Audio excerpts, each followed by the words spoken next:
there.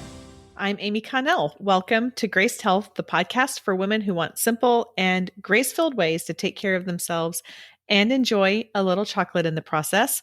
I'm a certified personal trainer and nutrition coach who wants you to know your eating, movement, and body don't have to be perfect. You just need to be able to do what you're called to do. Okay, today is the last in a series where I am focusing on the track. I hope you have enjoyed this one and you have been able to just kind of expand your mind, and maybe, just maybe, you have gotten out to the track. But if you've been waiting on something to do in a workout, that's the answer to today's question, which is, what are some workouts to do on the track? Now, I want you to know that I am focusing on women over 40 in this because as we age, our bodies just respond a little bit differently. And quite honestly, I'm very protective of us.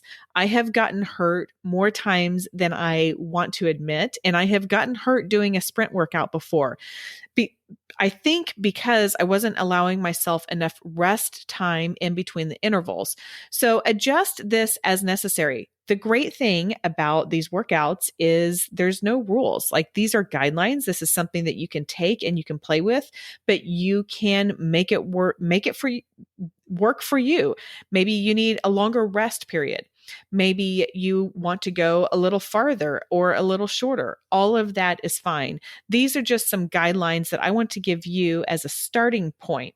And I hope that you have listened to all of the episodes leading up to this, particularly the one about the track etiquette, because you will make more friends if you show up on the track and you are going counterclockwise, and if you are not in lane one when you are walking, and all of the other things that I talked about. So that's just a really good thing to know before you get out there and start going on the track.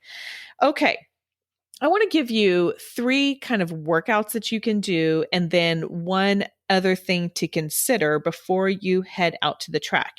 Now, keep in mind that in lane 1 lap around the track is 400 meters. As you go, as you go out the lanes, lane 2 is, I think it's 7.3 meters longer. And then it extends that same amount as you go farther out. That's why you will see white lines about 7 meters beyond. So that's a staggered start.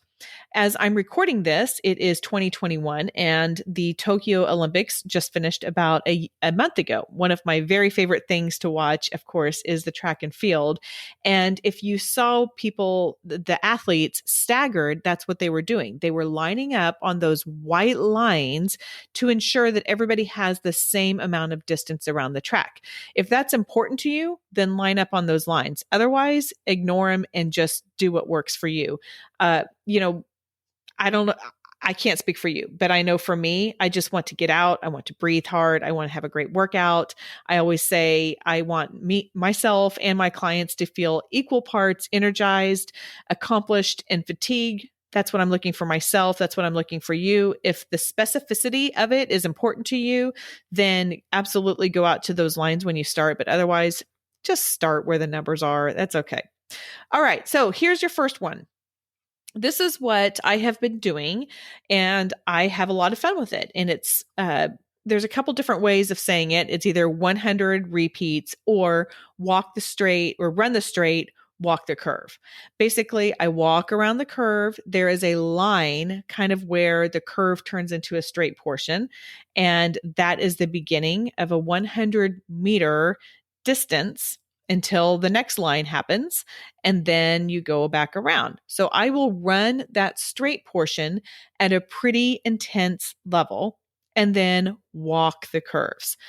It's hard for me to recommend to you exactly how many to start with. And by the way, maybe running isn't your thing.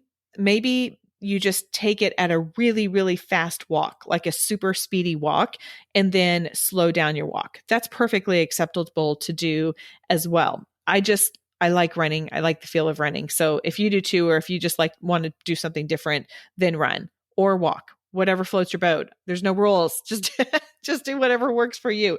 But run the straights, walk the curves. I would recommend starting with about 6, work your way up. I am maxing out. I think the last time I did it, I did 16. And that's about all I want to do for that, because I will pay attention to how my body's feeling. If I start to feel a tweak or a bark or just something from my body saying, "Hey, I'm out, I'm taxed out," then I stop. It's not worth it to me. It's not worth it to me to keep going just for the sake of finishing out however many my goal was and risk it getting injured. If you have different goals, then maybe you can keep pushing and that's fine. But for me, with my goal of feeling equal parts energized, accomplished, and fatigued, if I need to cut out a few early, then I cut out a few early, because then I can go back the next time and do it rather than nursing an injury. I'm all about not getting hurt. So there's just my 2 cents on that. Okay, so that was 100 meters. Now, the next thing that we can do is you can run for 200s and then walk for 200s. Or if you're walking, increase your speed for 200 and then slow it down for 200. That's also called 200 repeats.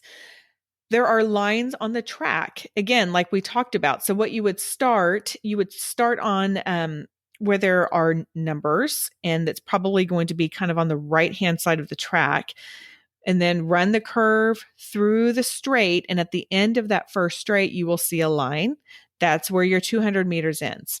And then you can keep going. So that's the other one. So we've got 100 repeats, or walk the straight, or run the straight, walk the curves. You've got 200 repeats, which is running for half of the track and then walking for half of the track. The next step that you can try is 400 meters.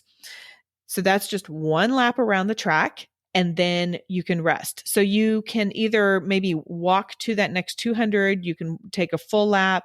I typically will stay at the end, or I'll stay at my starting position and just set a timer. I did this with the track club one time. I think we started at 2.5 minute break, and then we would shave off 15, I think it was 15 seconds every week. It was like a 5-week program, and decrease our rest time. But we never got below a minute and a half rest. And I would recommend the same thing for you. Your body needs time to replenish those muscles and get that glycogen back into your muscles in order for you to do this again. Now, one thing I want to make sure that I communicate is your 400 pace, when you're doing a full lap around the track, should be slower than your 100 pace. The shorter your distance, the faster you can run.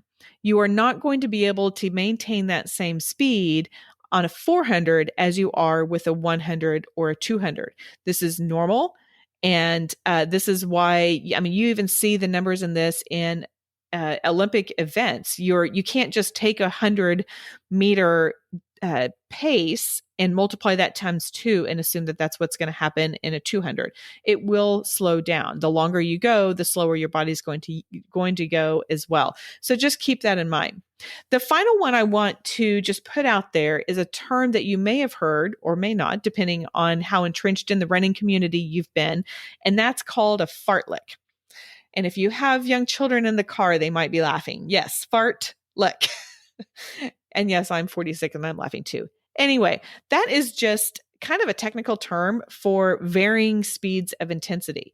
And there is no distance, there is no time associated with it. It's just kind of paying attention to your body, running fast for a while, running slow for a while. If you're kind of like that creative type and you just want to play around with things, that's a great one to do.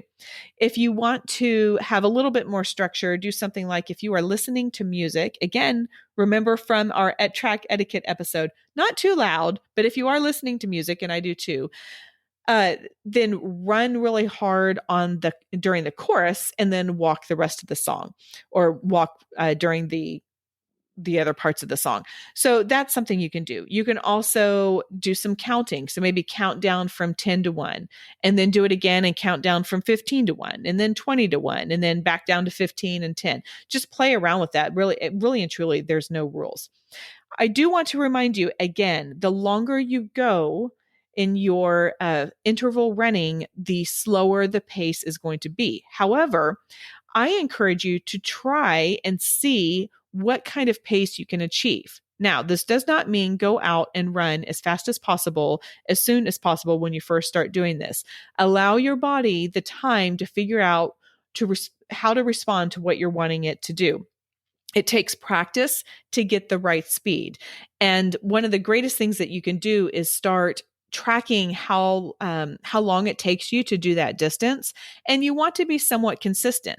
If you're doing 400 meters and it first takes you 90 seconds to get around, and then you rest a couple minutes, and then it takes you 2 minutes to get around, and then you rest a couple minutes, and then it takes you 3 minutes to get around, then you need to go a little bit slower at the beginning so that way you have the energy to do it later. So just take the time, allow your body, if it's new to you, it's going to feel weird. That's okay. And actually, that goes back to several weeks ago when we were talking about why am I not sore anymore? Because you want to take yourself out of that efficiency zone. You want to try new things in order to challenge your body and help reach your goals, whatever that may be. Even if your goal is just to feel great, energized, accomplished, fatigued. Okay, that is all for today. Go out there and have a great day.